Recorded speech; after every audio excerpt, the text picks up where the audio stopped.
What's going on, everybody? Listen, I appreciate you tuning back in for another episode of Dear Singles. This one here is going out to the brothers. This one here is called How I Made It over 10 years with no sex. How I made it over 10 years with no sex.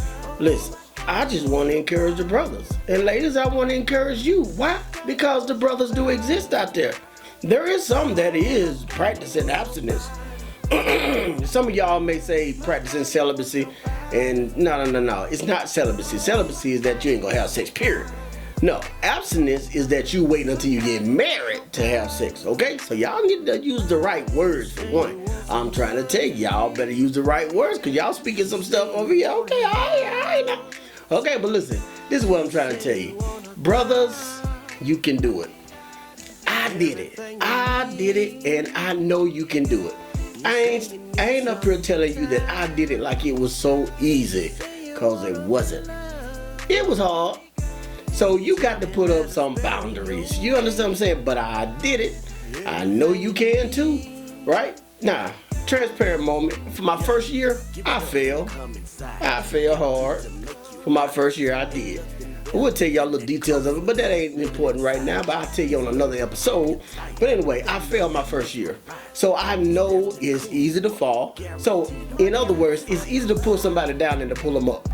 This person knew I was a man of God. This person knew I was on a vision to this other state and everything. I knew that she wasn't a believer. I knew it. Wasn't that I didn't know, because I did.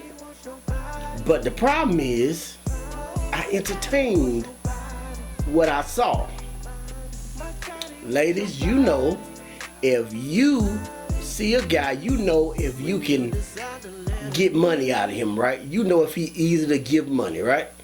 Well, the brothers know when a woman is easy to give it up to, right? I'm just telling you. I want you to know. The brothers know when a woman is easy to give it up. So guess what I had to do? I had to put me some boundaries up. So being that I can sense when you're easy, just like a woman can sense when they easy to get some money, whatever. Don't act like you can't be seen, because you can be seen. Anybody can be seen. I'm trying to tell you, you can be seen. Alright? But brothers, I'm telling you, you can do it, because I did it. Right? But what I had to do was, I had to stay away from those women that I could see that could tell me whatever that I want to hear. However, I could see that they was easy. And if I start slipping, they gonna put a banana peel up under my foot. You understand what I'm talking about? And I'm just gonna fall. You understand what I'm talking about? So listen, you got to be real with yourself. If you ain't real with yourself, you gonna lie to somebody else. You got to be true to yourself, I'm telling you, because it's real, but you can do it. Ladies, I know you may be saying, oh, okay, well, I'm practicing abstinence, I'm practicing celibacy. First of all, you need to make sure that you get the word right, because it ain't celibacy. Celibacy is that you ain't gonna have sex, period. Okay, abstinence is that you wait until you get married. So you need to change up them words and use the right words, right? But anyway, I wanted to get on here because I hear a lot of women talk about they practicing celibacy. But brothers, you can do the same thing. You can practice abstinence and you can wait until you get married and you still a man. You are still a man. You know less of a man because you ain't having sex. See, as we was coming up in life, of course, uncles, daddies, brothers, stuff like that would probably tell, look, you ain't no man till you get you some. Listen, you done got you some. Okay? So you're a man, according to their standards. And listen, if it's you out there and you ain't got you none, that's fine. You still a man if you a man age, right? So you are still a man. You are no less of a man if you ain't got you none. But watch this. You have to put up boundaries. You got to. If you don't, you will have a testimony. Like I do. I told you. That first year, I ain't put up no boundaries. And I could see that she was easy to get. And then that old me started talking, spit that game, Root. Spit that game, Root. Listen, I'm not boasting off my old me. I'm just telling you what I heard in my own mind. Spit that game, Root. You could, hey, I bet she'll fall for this. I bet she'll fall for that. You know them trigger words. You already know. You know. You know the trigger words. So again, you got to put up your own boundaries. God ain't gonna do it for you. You got to do it if you really want to do it. But I can tell you this, your reason got to be him. It got to be Jesus. It can't be because you don't want to have no babies. It can't be because you don't want to catch no disease. That can't be your reason. Why? Because you leave a room for the enemy to jump right on in there and get you to have sex. What I mean? Because if your reason is you don't want to have no babies or you don't want to catch no disease, the devil can easily orchestrate somebody to create a condom or some salve or whatever it is that can 100%, well, that they say 100% will stop any sperm or any disease. Now when you see that commercial, guess what you're gonna do? You be like, what? Now you're gonna be intrigued to try this because you've been wanting to have sex, but that's been your reason, right? Now you're gonna be intrigued to try it. So you're gonna go get that condom and now you're gonna start having sex.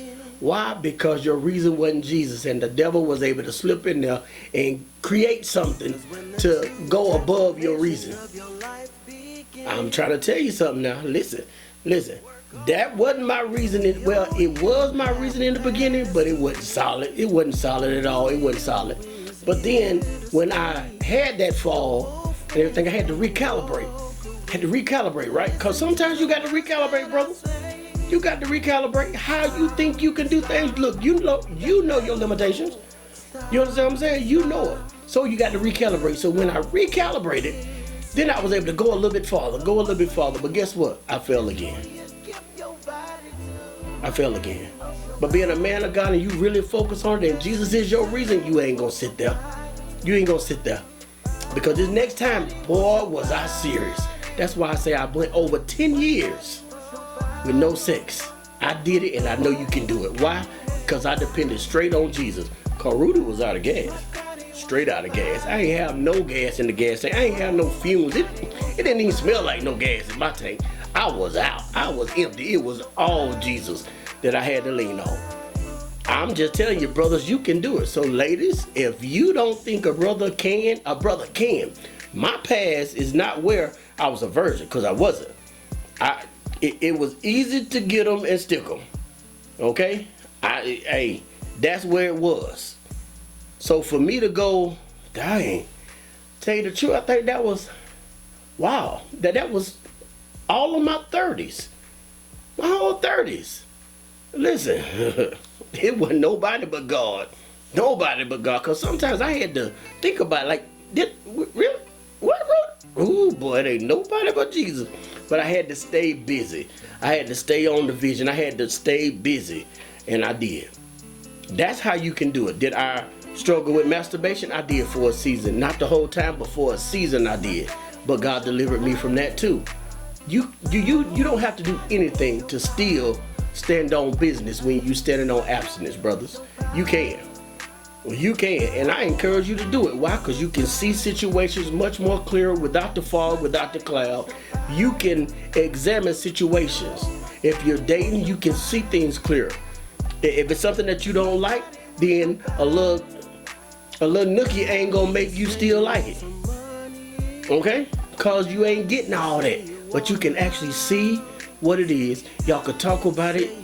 And if y'all want to fix that situation, then great. If you don't, then you can go your opposite ways.